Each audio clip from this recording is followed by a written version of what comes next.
স্বার্থপর রে, বড়ই স্বার্থপর।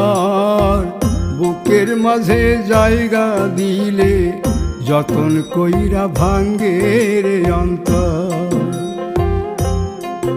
মানুষ বড়ই স্বার্থপর রে, বড়ই স্বার্থপর।